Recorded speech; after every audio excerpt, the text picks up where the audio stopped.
we were an event-driven business at my prior business. And so we would do a 3-day workshop or an event, and we'd, pull in 6 figures from that event. And so we did that 3, 4, sometimes 5 times a year doing that. The challenge with that, it was like in between those months, we didn't have a lot of income coming in. So we'd sell something and then we'd fulfill it for the next couple of months. It really wasn't.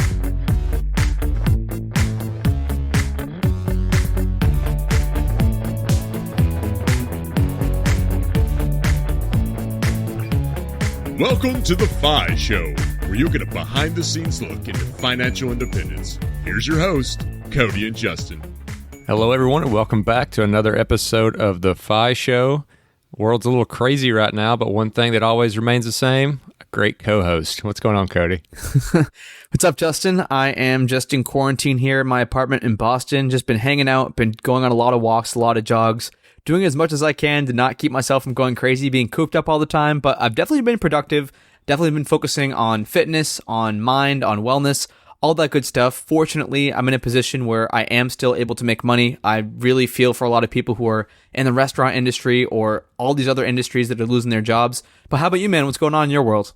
Well, first off, I have to agree with you on the work front and the making money part. Like, heart goes out to all those people who've been affected by this because it's a ton. I mean, we just saw the job claims come in over 3 million, which has shattered an old record. I mean, working in tech, I'm fortunate that our jobs just kind of keep going on, but it is making a lot of impacts in myself, my coworkers, my clients, their personal life.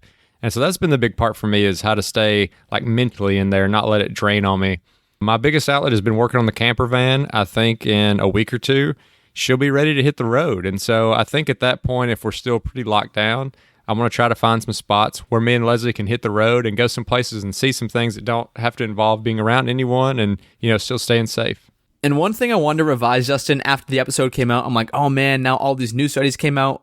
Last episode, I mentioned a 5-day incubation or latency period. And that was just because that was the median. But some of the studies I've been seeing now, it's like 99% of people are good within 14 days. But there's been some crazy anomaly cases where people are still contagious 20 days without any symptoms. So just be super careful. There have been a lot of people in this space who've been voicing loudly. Just default to the assumption that you have the disease and operate from that playing field. If you already think you have the disease, then you're going to be avoiding people. You're not going to be spreading this further because this thing is absolutely nuts. New York has been getting massacred over these past couple weeks. I think as of this recording, they have like 50,000 cases. It's just become a national pandemic. Yeah, Cody, like you said, the best thing to do is just to be safe and to use an abundance of caution, because the healthcare workers out there are really getting overwhelmed. And anything we can do to just not add another person onto their plate of work is a huge help to them and something that we can all kind of do our part on. But first, keeping track of your net worth is one of the most important things you can do on your journey to financial independence. If you don't have an idea of what your net worth is, there's no way that you can keep your quote-unquote score. One of our favorite tools to keep this score is called Personal Capital. If you haven't already started using it, it's an online software that basically compiles all of your data, it crunches all your assets, all your liabilities, and spits out a net worth number and allows you to track it day by day, month by month. Yeah, Cody, one of the big things that hold people back when they're doing activities like tracking their expenses or tracking their net worth is just they look at it as a big burden. And this allows you to go in with one username and one password and access as many financial accounts as you have. These can be loans, these can be 401ks, these can be HSAs, bank accounts, credit cards. They're all linked there.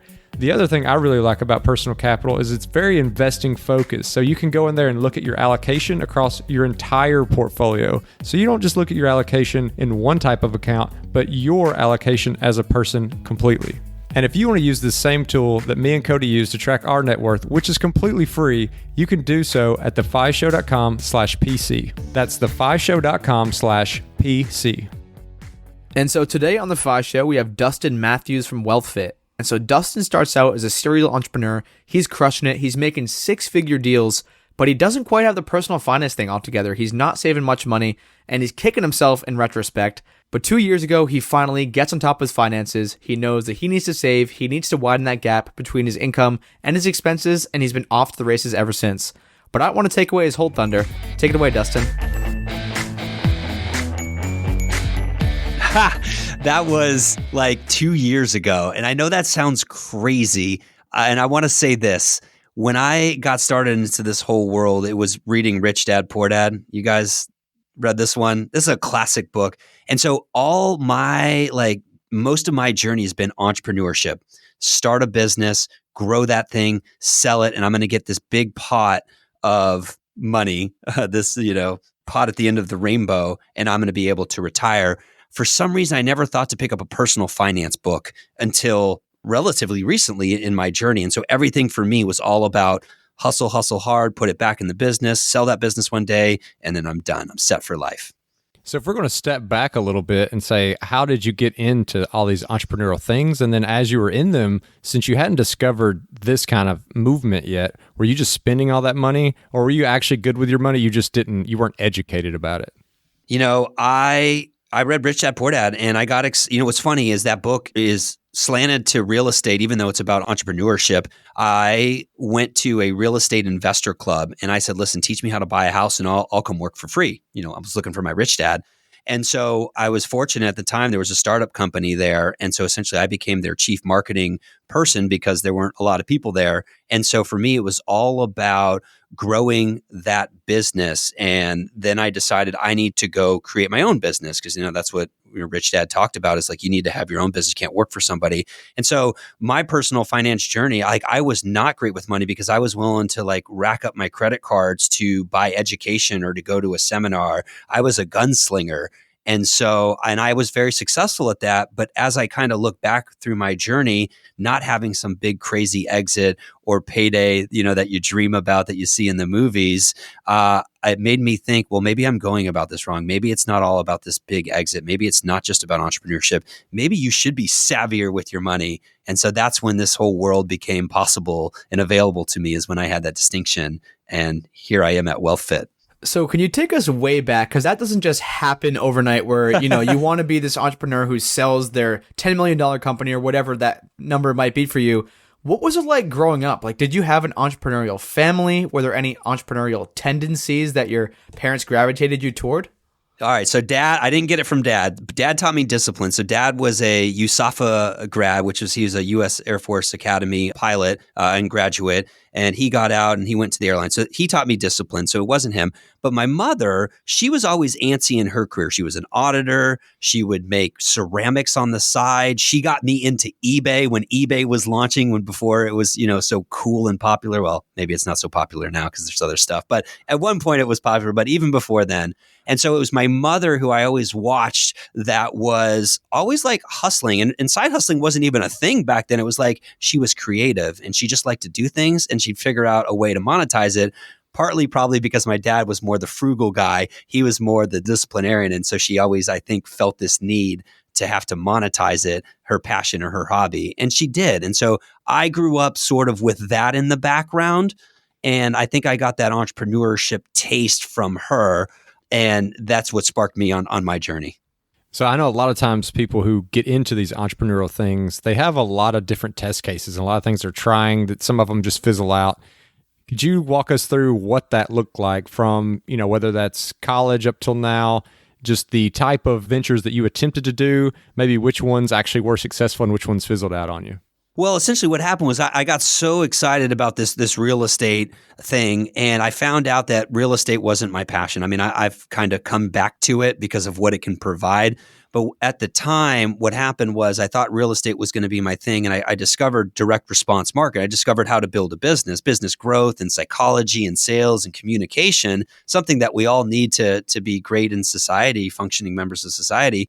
And I said, man, if I can master marketing, I can chart my own destiny. And so what essentially happened was for 3 years, I helped build someone else's company. And then I said, you know what, I've got to go out and do it myself. And so what I would do on the side while I was working this job was I was dabbling with internet marketing. I was trying to build blogs and put AdSense on them and get people to click on it. So I'd get 3 pennies. And that never really took off. And so essentially, I was a burn the ships, burn the bridge kind of guy. And I basically put my 2 weeks notice in when I recognized I wasn't going to make any more than I made last year at this job. And I said, I got to go out and I got to do it myself. And so I turned to credit cards and I started trying different things. And I was fortunate to stumble into a mastermind where somebody needed marketing help. And I said, listen, I'll come help you, you help me, and let's go. And that was the start of that first business, selling a course kind of like you, Cody. I found someone that was an expert though in business credit, how to help people get lines of credit for a business.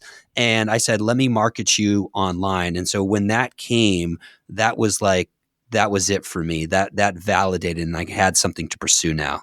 So did you have like a mentor or anyone in this process? Because it's one thing to have the entrepreneurial mom who's like making random stuff and selling stuff on eBay, but jumping into this whole online business world completely blind and quitting your job is a whole different arena. So was there someone you looked to, or a certain book you read, or maybe a certain podcast you listened to, or anything that really like said, okay, Dustin, like you can actually do this. This is going to work out?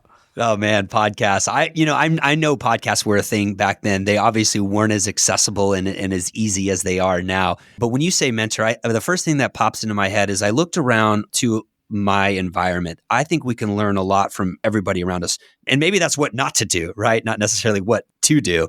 But the two people that come to mind is number one is Dan Kennedy. So again, I was big into the marketing world and business growth. And so he was my first sort of marketing mentor through books. And then eventually I'd work with him one-on-one. And then I co-wrote a book with him. And so he was a mentor. But even before him, there was this one individual that was working alongside me at this company. And he was an independent contractor. He was basically hired to come in and speak and tell people about real estate investing.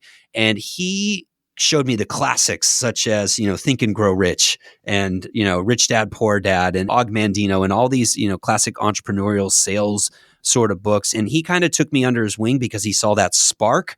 And I just basically kept coming back to him because he would give me answers and tell me the next book to read. And I'm really grateful to this day, his name is Curtis, that he did that because I wouldn't be here and wouldn't have made it to the next mentor in my life if it weren't for him. One thing I was interested in asking is, it sounded like that you discovered this financial space and realized, hey, maybe I should be being a little more savvy with my money, that I was just focusing on this income. But what have you seen now that you have started studying this community that they could learn from like these startup businesses and those kind of mentalities? This is good. Man, I thought you were going to go so many different directions with this question. And I was hedging against what you were going to ask. So I think a lot of this comes to mindset. I feel like that's like the flavor of the month for me right now in my world. And no matter what journey you're going on, whether it's a financial journey, whether it's a start your own business, a side hustle, you've got to shift your mindset. We get comfortable at certain things. I was very comfortable in entrepreneurship and marketing and sales and not paying attention to my finances. That was easy. It was natural. Just go make more money was my mantra. After 10 years of building a business and essentially walking away from that business, not getting some big payday, I look back and I said, man, I really should have made smarter money moves while I was building this business. Why not do both? And I would have been a savvier business owner. And so I think the big advice I would have from the startup world is testing, that people could learn whether they're just new to FI or they're just, new to personal finance, is you got to test. Like you're not going to know what side hustle you're going to want to do. You're not going to know what hack you're going to enjoy if you don't go out there and just try a bunch of things. And yes, you're going to hate some things. Great. Don't do it. Do something else. There's many ways to do it. And so from the startup world, we test like crazy, and we just have to because we got to figure out what works. I love that, man. And I'm such a huge proponent of testing, and I love learning from failures. And I know we've talked a little bit off mic, learning from failures. Is there any one big lesson or any massive failure that you can point to that has allowed you to realize the success you have today? Yeah, I mean, I don't know if this is cliche. You guys tell me because you have a lot more of these conversations. I wish I had gotten my mindset better earlier on. My money story, if you want to call it that, how I thought about it wasn't good. It was just go make more. It was really bad. Like if I go over here and budget my money and track my money, that's time not dedicated to growing it. I'd rather go work on something creative, and I hate numbers. And so all this sort of head trash around money, and my escape was essentially just go make it, go create. Like, I'm not saying that's bad. Like, go do both. And if you want to take control of your life and your financial, path, you've got to get better in all areas. And so I think my biggest failure is not recognizing this earlier on, that I should be savvy. Money's not always just going to come out of the sky because I'm able to create it. What if I get hurt? What if the business market changes? What if something happens? And so not only should I be building independence or a machine that creates passive income and wealth, I should also be savvy with my money so that if anything were to happen, I'm flexible. I have options. I'm not beholden to a certain path. So we spent a decent amount of time talking about life before discovering it, how you weren't making a focus on being savvy with your money and making those right money moves as you're talking about. But now, once you did that, once you discovered the space, once you started taking it to heart, what did it tangibly look like? Because, you mentioned before it was all about, I'll just make more money. It sounds like you started making a change there, but not just mentally what the change was. Tactically, what did that look like when you started thinking, I could be a little more savvy and efficient with this money? Well, quite frankly, to be open, raw, and vulnerable I had a lot of tough conversations, not only with myself and where I was in life, and I think that's natural for certain people, but also with my spouse. And so, not only were we not on the same page financially, with money, we both had different stories about it. And so I'll tell you, it wasn't fun, but they always say right before the breakthrough is a breakdown. And so definitely had a lot of those, but now we're on that same page. And so physically, what does that look like? Well, it started with me getting a Google Doc. Sure, I downloaded all those cool financial apps, but something was weird. It was like, I learned this in business as a copywriter. They told me to take a sales letter, something that was effective, that worked online, and rewrite it by hand. Even though I could type it out or I could passively read it, when you sit there and you have to rewrite it by hand, there's something you learn in that physical nature of pen to paper or pencil to paper. So in that same way, I wasn't doing that. I didn't take, a pencil and actually do finance. I actually opened up a Google Doc, which, it's not the most exciting thing in the world for me, but I've come to appreciate that. And I literally on a day-by-day basis track finances. And I know there are people out there that say you shouldn't do that, you shouldn't go to that level, but I felt like that was necessary for me, having never done it in my life. I needed to see where the money was going, how it was flowing, where the crazy expenses were. I needed to see it all. And so where that's shown up physically for me is now I know where money goes. I've cut some of those expenses, things I never thought about before. An example would be cell phone plans, same level of service at a cheaper rate. Was I really needing all those TV channels? I got young kids. Do I want them watching TV? Am I watching TV? All that stuff, right? And so I was able to get responsibility and control over my finances by going to that level of detail. So as I'll call you a quote unquote business guy, you seem like you're just great at building businesses. I've seen the work you've done. How has learning more about personal finance and learning about your own personal budget shaped the way you spend money in your business? Because for myself, I find myself to be very stingy sometimes, and I almost have to convince myself to want to outsource, to want to take that extra course, to want to buy that program that will make my business 10 times better. So I'd love to hear your take on this. Well, that comes natural to me because it's funny. I think we all have our own way of looking at an expense. And this shows up in my relationship with my wife. And so it's funny because she'll question me, if it comes to education or business growth, or it's going to improve our life, it's an unlimited budget, especially if I have a business to write it off in. That was always my program. Now I've been more mindful. I really think, do I really need, 17 books on this? Probably not, because I haven't read the other 16. And so now I take another, extra second to really look at that. I still slant towards personal growth. If I can educate myself, that's one asset no one can take away from me. I am willing to invest a great deal. And so now that I've been on this journey, I've been savvier about my moves. And one particular example I think of is I have participating whole life insurance that I use now. And I think about if we had used those instruments, and I heard Bezos use this very early on at Amazon and maybe still does to this day, but using, these financial instruments in conjunction with what you do in a business gives you extreme leverage. And so now I start to think about that is how can I use these tools in the business to help it grow outside of the thing that it normally does to generate income. So this is shifting gears a little bit, but I'm curious about the podcast that you've started and created. I like the origins behind it, the things that you've started seeing by not only practicing this in your own life, but interviewing other people who are talking about it and just getting yourself more in depth in it. Where did this come from? Where did the idea come from? You want to know the real story? Yeah. Oh, yeah. So get this. So Essentially, my journey to WealthFit was I exited the previous business and I took time off. I created the space. I was talking with Grant earlier and we talked about creating the space, not hustling so hard that you miss opportunities in front of you. And so that's what I did. Fortunately, I took time off from that business and then I started calling people. And one of the people that I called was Andy, who's my partner now at WealthFit. He had already started it. And so I came out and joined them. And so we're sitting around the table and he said, you know what? The vision that I see for WealthFit, because he's our CEO, the vision that I see for it is we're going to have a podcast. And I'm like, oh, that's great. I like that idea. I always wanted to start one of those. And I'm like, who do you think should do it? And we have a third partner. His name is Justin. And so they already know where this is going. Like, I'm oblivious. And they're like, you were a speaker guy, like you used to speak for a living. And I'm like, yeah, well, that's one-way communication. A podcast, you got to have a dialogue and ask questions. And I'm like, all right, I get it. And so essentially I was appointed to do the podcast, but I essentially welcomed it for sure. And the reason why is this, man, I am getting paid essentially through revenue from sponsorship, from how we monetize here, but all of us essentially have the ability to have a podcast, get access to experts, in all different points of the journey and just learn. And it's a built-in mechanism. Like if you put out a show X times per week, you just have that built in versus if you're at home and you're like, man, I'd really love to pick up the phone and talk to Cody about, starting that side hustle. You may or may not do that. But if you've got that pressure of a podcast and putting out a show, you simply have to do it. And so the transformation, not only in me has been remarkable, but the team members that are here that are part of the crew.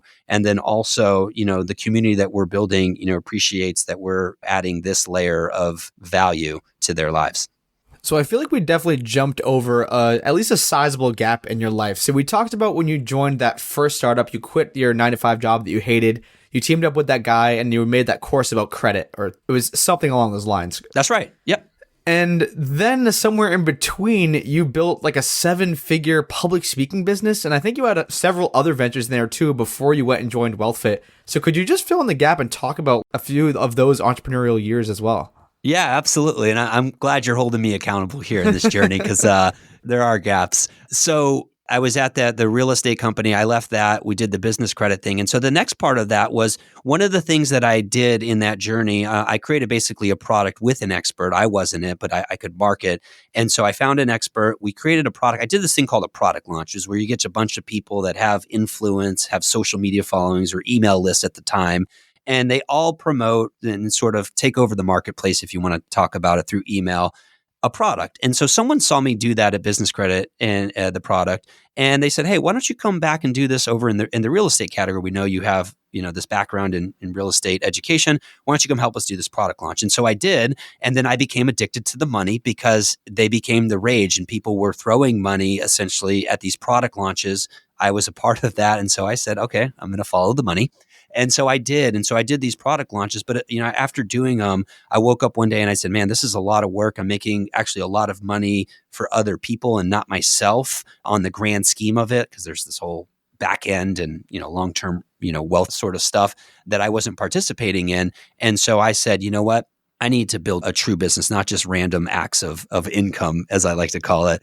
And so what ended up happening was I had actually my boss at the real estate company came back to me and he's like, "Hey, I'm about to file bankruptcy. I need to make some money." And I'm like, "Okay, what do you want to do?" And he's like, "I think we should do a seminar and we should invite people to come down to Tampa and we should teach them what I know, which is speaking." And I said, "Okay, great." And I said, "You know what? Everyone's asking me about these product launches and marketing. I'll teach on that." And so kind of like you guys got together and you've got your own, views on the world and way you communicate. We did that same thing. And then we built that business for 9 years, multiple 7 figures in that run. And as I kind of hinted at before, I exited that business having woken up one day, just determining I was done. I was just through. And so here I is at WealthFit. So you're sitting there and you've built up these businesses. You've got this speaking thing going on. You're talking about these 7-figure incomes. Once that's all said and done and you start walking away from it, where were you actually financially? Because it sounds like this might still be in that part of your story where you're not super savvy on your personal finances.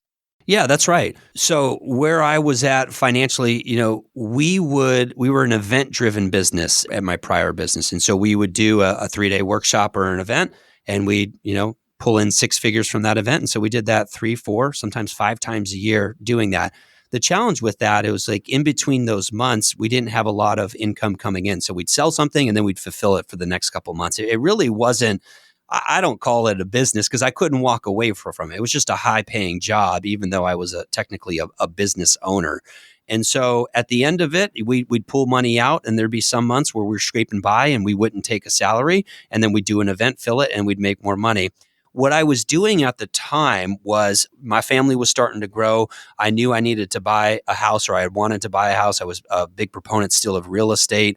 I had a couple false starts doing pre-construction stuff, the bad investments, managed to get out of them. And so I took most of the cash flow and I put it into this house in St. Petersburg, which is where I would live. And it had a mother-in-law suite in the back. So I was thinking, how can I make this house that I'm going to live in with my family? How can I make it cash flow at some point? And so I was taking the money that I was making at this previous company and I was putting it all into the rehab. And it was a lot. It kind of got out of control. And so essentially at the end of this, at the end of my journey, I wake up one day and I said, I don't want to do this. I need to tell my partners. And so I negotiated my own exit. And so I walked away with a lump sum of money, but it wasn't enough to sustain me. It wasn't definitely a FI number. I knew at that point I needed to do something. Not that I would take off anyway, but I know I needed to go find that next thing. And so for me, I very much only had X amount of income to sustain me and my family. I had to go do that next thing. And so WealthFit is the start of really that journey. When you're talking about doing these multiple, 6, 7 times a year, 6-figure deals, but then you also talk about scraping by. I just was kind of curious, like how those two things intersect. As somebody like ourselves who, we don't hardly spend any money, how do you find yourself just scraping by? Is that because those 6-figure deals is just gross and you weren't actually netting very much, or how did that work out? A little bit of both. I mean, to be quite transparent with you. So we'd bring in, let's say we did an event, we would bring in one weekend $250,000 in revenue. Now, where that money would go, just from one 3-day event. Now, there was work to get people there, and then you had to fulfill. So it wasn't like we're done after that. But the trap was, we have an event, we got 100 people there. Well, naturally, the next event you want 150. And so the ego, which ran a lot of my life prior, was I need to put more into it. So let's hire more people. Let's put more into ad spend. And so yes, we would take in $250,000 in a weekend, but we would put it out into fulfillment. We'd pay high sales commissions to people. And so we were feeding a lot of mouths. And then we were tempted by growth to bring on more people and to invest in sponsorships and to do all this activity. And without looking at, is this really bringing me an ROI? And so I just think about all the dollars that we've thrown at things and didn't get a return for the sake of business, for the sake of ego, for being seen, that didn't lend itself there. And truly, if I were to look at the number in terms of man hours, costs of flight, if I were to look at it, I would say we weren't incredibly profitable at the end of the day like we thought we were. But I think there was this fear. I know there was this fear to go to that level of detail and looking at the profitability because I think I inherently knew.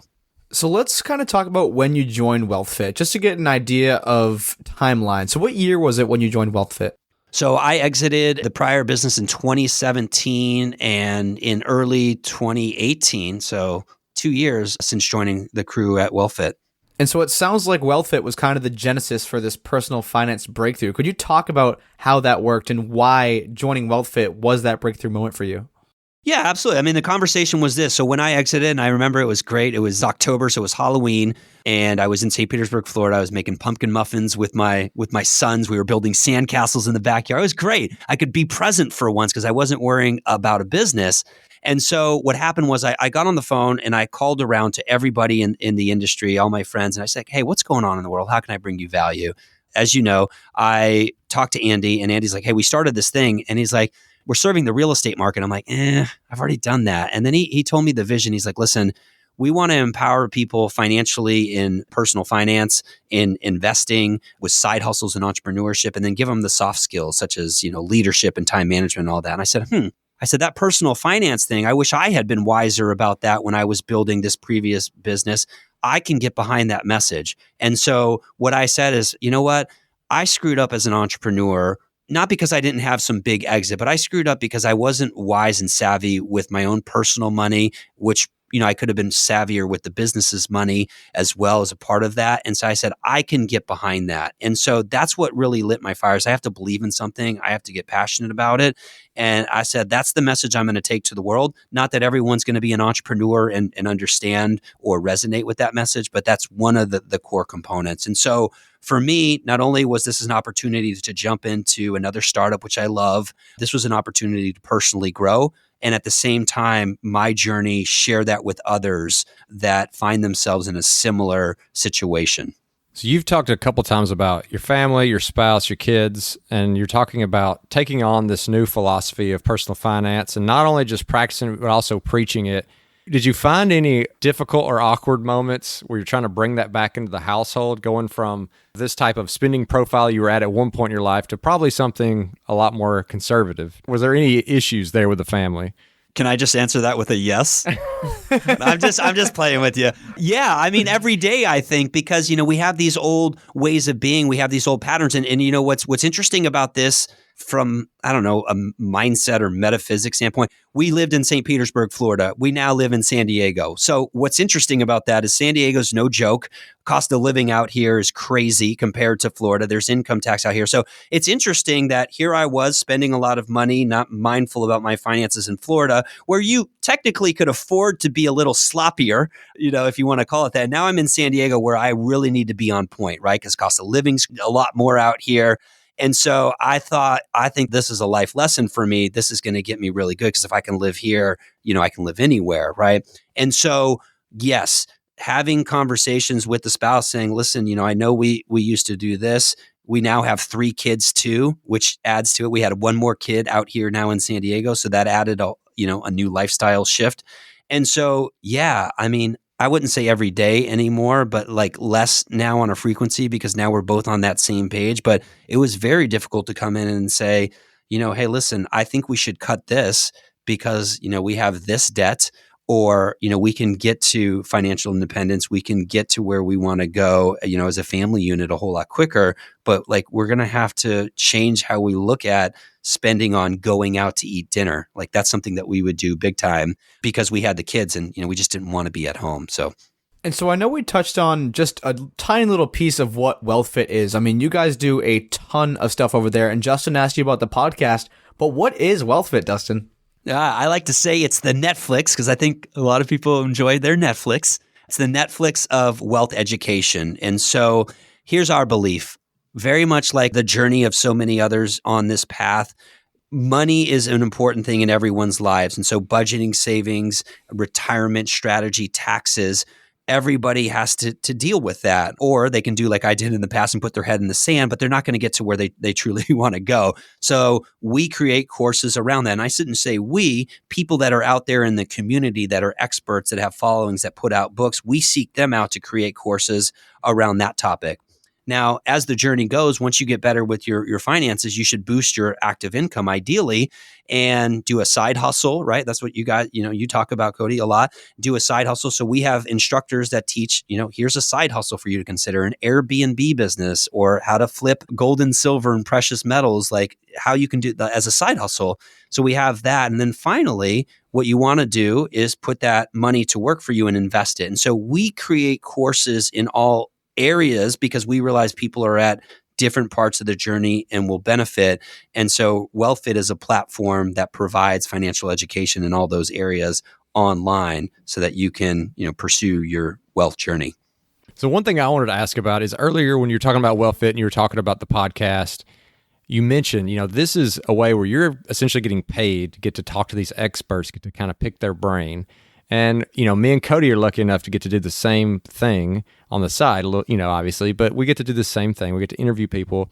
But oftentimes there are people who are within this financial space. It's kind of people that you would imagine talking to. And we've never had any A-list celebrities. And so I'm about to get to pull the same thing that you were talking about. I get to ask you whatever question I want to ask. And so I'm just really curious.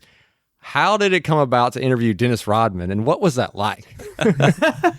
Oh, that was fun. So the full-on story is this. I would say this is a lesson in value creation.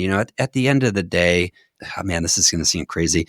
We're all, someday going to leave this planet. I softened it a little bit. We're all one day going to leave this planet. And I still believe no matter what you do, whether you build a business, whether you're a leader of your community, whatever, you work with other employees or team members, whatever, you should always provide value to people. Leave the planet better than you found it. And so I came with this mindset into what I'm doing now, and I volunteered based on my past career in the whole speaking arena and business. And I volunteered my skills, basically my experience, at this other company, a sister company of ours. And I said, listen, if I can be of value, let me know. And they're like, well, we want to get this big speaker this year. We want to up our level. They run a big conference of 4,000 real estate investors.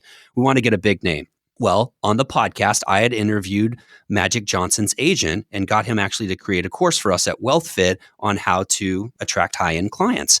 And so I said, you know what, let me reach out to him and see if we can get Magic. And so they're like, okay, that'd be good. And so I'm talking with the agent and he tells me what the price is. I go back to the company and they're like, whoa, sticker shock, right? Like, we never spent that kind of money before. But I'm like, well, you said you wanted to do something different. So essentially I go back, I try to negotiate, and basically the agent comes back and says, Magic doesn't negotiate. Now, I'm also doing this because I'm thinking I'm getting Magic Johnson on the podcast. We're going to engineer into this speaking fee WealthFit appearance, right? So add value, but I could be self-interested too. And so Magic doesn't negotiate. Fee's not coming down and he doesn't do podcasts. Dang, that was like a gut punch. So I hang up the phone, but then I'm like, wait a minute, he's an agent. He doesn't just represent one client. Like, that's the worst thing in business. Have one client, have one source of income, right? Like, that's the worst thing. And so I pick up the phone and I said, wait a minute. Hey, I think we can do this deal, but you got to give me something here. And he says, you know what? Dennis Rodman has this 30 for 30. If you'll come up to him, which is an hour drive from where I am to where he lives, and you make it easy and rent a hotel room, then we'll get him on the show as long as you promote hard and, talk about his 30 for 30. And so that's how the deal got done. And it was because I came with value. Now, how did the actual interview experience go? Rodman's a pro, an amazing guy. You could just feel when you walk into that room, because we did it live, you could just feel like this guy has been through a lot of life, right? Like, he's just ran that body ragged through all the things that he's done and been a part of. You could just feel that off of him, but he was a consummate pro, fascinating individual. And he might not have been as on brand as a WealthFit, but I said, you know what, where else are you going to get an opportunity like this? And I did ask him what his best money move was. He joked about it. He said divorce. But that was his money lesson that I'll pass on to you. But that's how that went down. That is awesome, man. It must have been an amazing experience and super cool, because that's our goal for this year. We want to get like one A-list celebrity type of person. So that's awesome. I also know you had like Danica Patrick and you had Kevin Williams on. You had a bunch of really awesome people. Yeah, just build value. Well, Dustin, this has been an absolute blast having you on the podcast, sharing your journey from quitting that job to becoming a full-blown serial entrepreneur, to becoming a co-founder of WealthFit, and now doing all this awesome stuff online, creating courses, creating awesome content, interviewing the man who is best friends with Kim Jong-un. Super cool stuff. If people want to connect, hear more about you, hear more about your journey, where is the best place for them to do that? By far, the best place is to continue the conversation. We have a show called the Get WealthFit Show. You can check it out at getwealthfit.com. That redirects right to it, or wherever you listen to your podcast. And if you want to engage on social media, I welcome it. And you can find me at Dustin Mathews in a lot of places online. Awesome, Dustin. And one thing that we always make sure to ask our guests is for a piece of advice. So if you had one piece of tangible advice for someone who's on their path to financial independence, what would that be? It's not going to sound sexy. It's not going to sound exciting, but it's clarity. To wrap it up in one word, is clarity. Is what is it that you want? When you know what you want, you can build a plan to anything, and you can get people to help you with that plan. The challenge is, I'm speaking to myself a lot, I didn't know what I truly wanted. And as I've gotten clearer, things have happened a whole lot quicker. Stress has gone down, and I've had a lot more fun. Awesome, man. Love that one. All right. So now the most important question of the podcast. This is the wildcard question. We do not prepare for this whatsoever. I'm not prepared. Justin's not prepared. So Dustin, you're definitely not prepared, but are you ready? I'm ready. Bring it. All right, man. So you are a side hustler. You are an online business guy. You are an entrepreneur. What is the strangest or craziest way that you've made money, whether it's like some side hustle or some one-off thing? I don't know if it's the craziest thing, but one of the things I did very early on was I learned how to string tennis rackets, put the string in rackets. And so that helped me big time. And so I went to Florida State University, graduated from there. I was a tennis nut, volunteered to work for the tennis team, strung tennis rackets, got paid to do that. But they would always have a tennis tournament once a year up there. And I strung professional tennis rackets. Not the weirdest thing, but not a lot of people know you can make money stringing tennis rackets. Definitely not, man. That is awesome.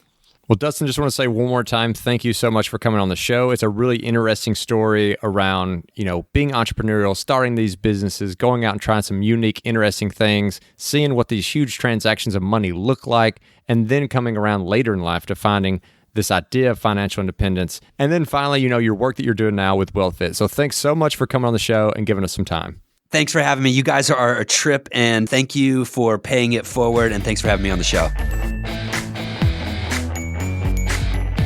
Well, Cody, it was fun to get to be on the other side of the microphone with Dustin after we were on his show. So what did you think about the episode?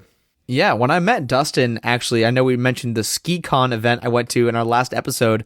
I met him at SkiCon, super cool guy, and we had already kind of booked the podcast in advance, but I actually got to know him a lot better, and it was really exciting to pick apart his story, because like I mentioned at the beginning of the episode, he was this guy who was just crushing it on the income front. He was a serial entrepreneur. He had all these successful businesses, all these successful ventures, but that didn't exactly equate into him being a personal finance master, as he talked about in the episode. And I just found that super interesting. We haven't had too many people with that type of narrative on the show.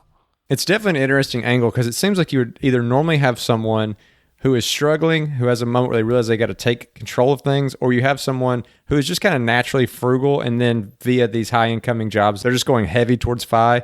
But to have somebody who is making a really good income, who has no necessity to really change, but then to have a moment where they wake up and realize that even though they don't really have to, that it's going to be a big benefit if they do, and to see that actually play out, I hope will be inspiring for people out there who maybe come across the podcast and are earning a good wage and feel like there's no need for me to be frugal. Well, maybe Dustin's story can kind of help convince them of that. And I mean, in that real estate business, when he started selling out those conferences, he said him and his co-founder, they were doing 6 figures in a weekend. So we're not talking about little sums of money. Like, Dustin was really raking it in. He was absolutely crushing it. And at the same time, he kind of discovered that that was not his purpose. He did not like waking up and doing that every single day. He knew that it wasn't his calling. And so when his buddy Andy hit him up from WealthFit and he's like, hey man, I'm doing this thing where I'm going to help people with personal finance. I'm going to help them develop a strong mindset. I'm going to help them get to the next level of their life and hit all their goals. Dustin was like, hell yeah, that is exactly how I want to be spending my time. And he's been doing that ever since. Another interesting thing that Dustin talked about was this idea of finding clarity, because he never knew exactly what he wanted. He had these big deals in front of him that he was chasing. He's making a lot of money, but I think a lot of us have come to know that that is not the end all be all. Like, money only takes you so far. Once you get past being able to pay your necessities and have your extra spending money, then it starts to kind of devalue. Like, you're not getting as much from that money as you did when it first started. And if you don't have something that you are really passionate about and that you find a purpose in, you're not going to be happy regardless of how big those checks are. And it's just cool to hear somebody kind of walk through that and talk about the introspection that it takes to find out what you really want and what really makes you feel like a full person. And a little maybe unexpected side benefit is that Dustin gets to talk to all these super cool people. I know in our goals episode, Justin, I talked about having some A-list celebrities on the podcast.